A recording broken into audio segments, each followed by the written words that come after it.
Jika para miners Bitcoin collapse ya, alias bangkrut, apa yang akan terjadi pada Bitcoin? Akankah ini menjadi akhir dari Bitcoin, terutama setelah bear market yang brutal sejak akhir tahun kemarin, atau seperti yang dikatakan oleh analis, bahwa krisis yang menimpa pasar Bitcoin justru merupakan sebuah peluang untuk membangun masa depan?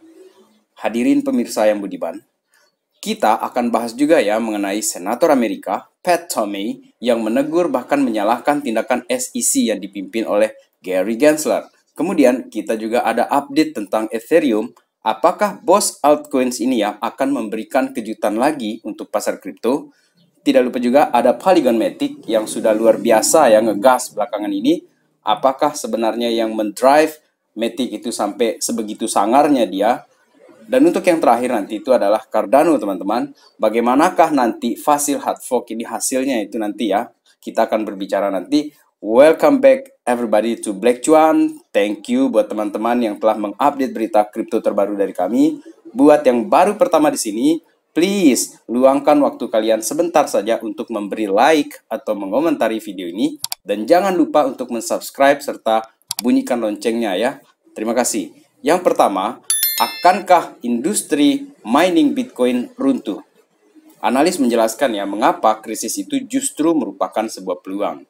Jadi dalam pertemuan para penambang Bitcoin yang diselenggarakan oleh Cointelegraph ya, CEO dari Luxor, Nick Hansen ya, berkata di sana bahwa pasti akan ada krisis modal ya di public company atau perusahaan publik, atau setidaknya tidak hanya terjadi pada public company saja.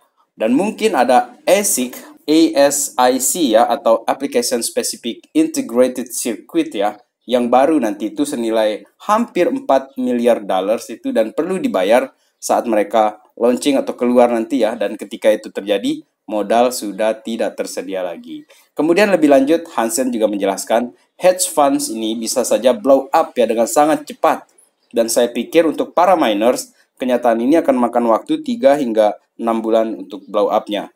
Jadi kita akan melihat nanti siapa yang memiliki pengoperasian yang baik dan siapa yang mampu bertahan ya dalam lingkungan margin yang rendah ini, teman-teman. Dan ketika ditanya juga ya dalam tantangan dan harapan masa depan untuk industri penambangan Bitcoin, penasehat dari PRTI atau Incorporation itu ya, Magdalena Growowska itu mengatakan salah satu tantangan terbesar yang kami hadapi dalam transisi ekonomi rendah karbon dan pengurangan emisi itu adalah kurangnya investasi dalam teknologi dan infrastruktur oleh sektor publik maupun swasta. Apa yang menurut saya sangat menakjubkan tentang penambangan Bitcoin itu adalah mereka ini menghadirkan cara-cara yang benar-benar baru untuk mendanai atau mensubsidi pengembangan energi ataupun infrastruktur ya, dan terutama dalam hal pengelolaan limbah itu ya. Dan itu adalah cara yang melampaui dari jalur ataupun cara yang dilakukan oleh para pembayar pajak tradisional ataupun pembayar tarif listrik lainnya, karena ini didasarkan pada sistem insentif ekonomi yang murni elegan, begitu katanya dia di sana.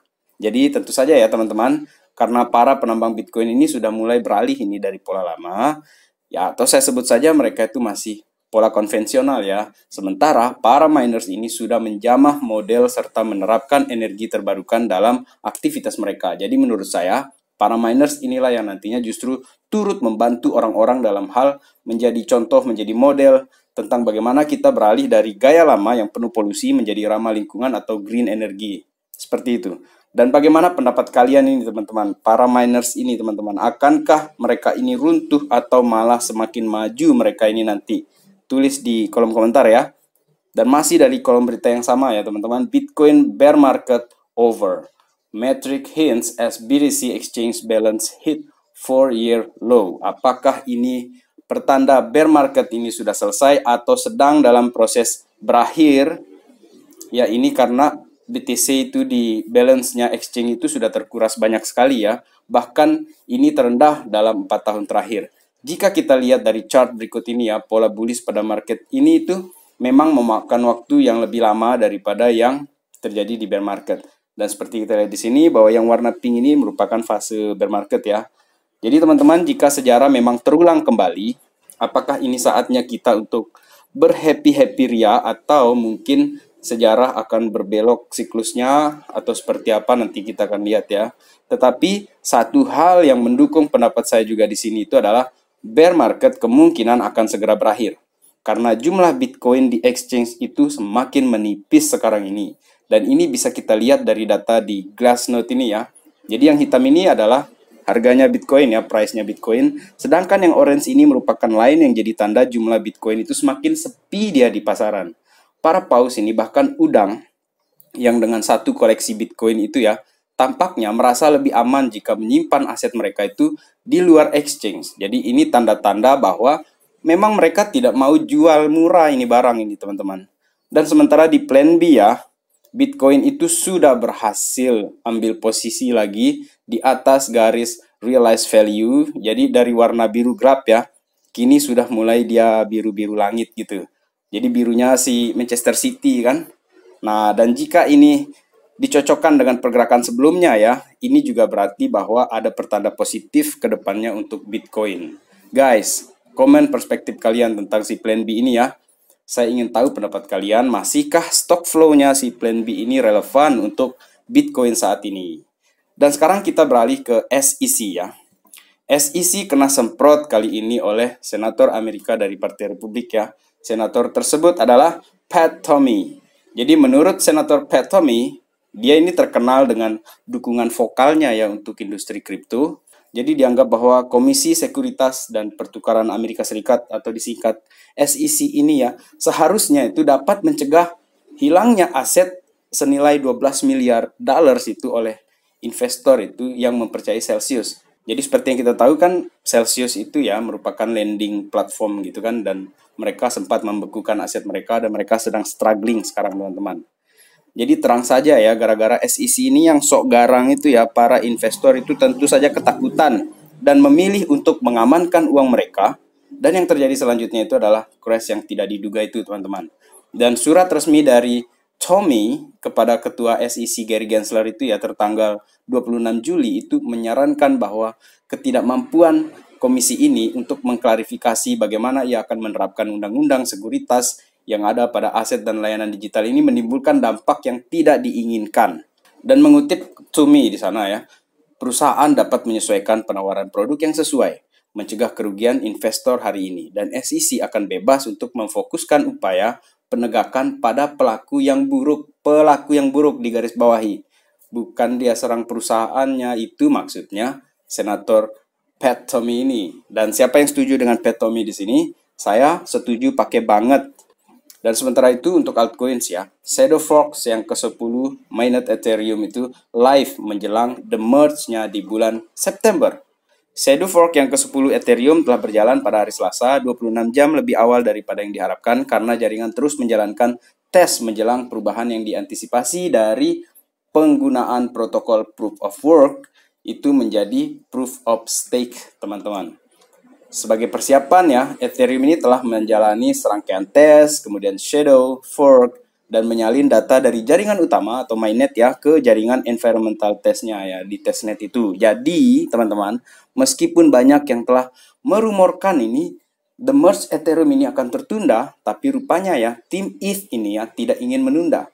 Jadi mari kita lihat saja nanti ya, karena Vitalik Buterin itu bahkan pernah menyatakan bahwa jika ini berhasil ya, maka kita akan melihat harga baru di Ethereum yang belum pernah kita lihat sebelumnya. Dan berapapun harga Ethereum nanti, mahal aja deh, itu dah pokoknya menurut saya ya. Dan untuk Polygon Matic ya teman-teman ya, jika kalian ingin tahu definisi dari mass adoption itu ya, maka Matic adalah jawabannya. Berikut ini adalah banyaknya partnership yang sudah terjadi di ekosistemnya Matic ya, paling aktif, paling luar biasa, bahkan dalam masa seperti sekarang ini dia Matic ini. Dan kalau masalah harga, saya akui ya, tidak hanya Matic, bahkan Bitcoin saja itu sudah jatuh teman-teman. Tapi dalam hal perkembangan, Matic ini harus saya akui luar biasa. Dan salah satu partnership terbarunya di sini itu adalah Mercedes-Benz ya. Mercedes-Benz tapped Polygon to develop a platform for data exchange. Mercedes-Benz memanfaatkan Polygon untuk mengembangkan platform pertukaran data. Dan ini keys to takeaways-nya ya. Mercedes-Benz Group memanfaatkan solusi peskalaan Ethereum Layer 2 Polygon untuk membangun platform berbagi data. Transaksi akan dilakukan di jaringan uji Polygon atau di Ethereum Rinkaby. Polygon itu ya, solusi peskalaan Ethereum Layer 2 ini akan membantu melakukan transaksi. Dan jaringan blockchain Matic ini juga akan digunakan untuk bertukar data dari berbagai bisnis, termasuk informasi asuransi, studi ilmiah, data uji klinis, dan melalui produk afiliasi Mercedes-Benz. Teman-teman, berapa prediksi kalian untuk short terms atau long terms untuk harga dari Polygon Matic ini? Altcoin terakhir di sini itu adalah Cardano, teman-teman. Ledger adds support to 100 Cardano native token. Melalui Ledger, sekarang ini sudah dapat melakukan transfer native tokennya Cardano ya. Jaringan Cardano ini memungkinkan pengembang untuk membuat dan mendistribusikan token asli ya, tanpa perlu menulis kode yang khusus ya, atau smart contract yang mahal itu ya. Jadi pabrikan dompet ini itu, Ledger ini ya, itu mengisyaratkan bahwa lebih banyak token asli Cardano itu akan terdaftar nanti di masa yang akan datang. 100 token Cardano yang native ini baru saja masuk ke aplikasi Ledger Live ya, dan ada banyak lagi token Cardano. Tapi untuk saat ini ya, kami memutuskan untuk mendukung 100 token ini terlebih dahulu, kata perusahaan tersebut. Dan menurut saya juga ya, ini merupakan cita-cita ideal dari Charles Hoskinson ya, yang menginginkan agar Cardano itu menjadi blockchain yang murah dan terjangkau untuk semua kalangan. Sementara itu, untuk listing yang baru itu akan datang sebulan nanti setelah Ledger itu menambahkan dukungan penuh untuk Cardano dan memungkinkan pengguna untuk mengirim, menerima, dan mengelola ADA itu langsung dari Ledger Live, teman-teman. Dan dari semua perkembangan yang ada di Cardano, sayangnya hard fork Cardano yang paling dinanti itu tampaknya mengalami penundaan sekali lagi. Dan selama acara Cardano 360 yang terbaru itu ya, Kevin Hammond, manajer teknis dari IOG ya, mengisyaratkan bahwa mungkin ada penundaan beberapa minggu lagi tanpa menyebutkan tanggal yang spesifik ya untuk rilisnya itu. Dan ini katanya memang diperlukan waktu untuk pengujian yang lebih lanjut dan memastikan proses yang lancar. Ya, seperti yang sering saya katakan di video lainnya ya dari Black Chuan ini, bahwa memang Cardano ini sangat-sangat super atau bahkan ekstra hati-hati. Jadi tidak salah juga orang bilang lelet atau ini project yang jalannya seperti kura-kura. Tapi seperti yang dikatakan oleh tim mereka ya, mereka ini juga tidak ingin para investor itu nanti mengalami kerugian yang terjadi seperti di project lainnya itu yang crash dan tidak pernah bangkit lagi, teman-teman. Dan khusus buat saya ya, and this is not financial advice ya, bukan anjuran keuangan atau ajakan membeli. Saya memilih percaya dengan project Cardano ini, sama seperti saya juga percaya kepada Polygon Matic ataupun XRP yang meskipun sedang ada trouble dia dengan SEC. Dan satu kata dari saya untuk Cardano ini, meskipun lelet ya, trust. Sekian, no more words. Baik, demikian video kali ini. Sampai jumpa di update berikutnya. Salam Black Chuan. Peace my friend.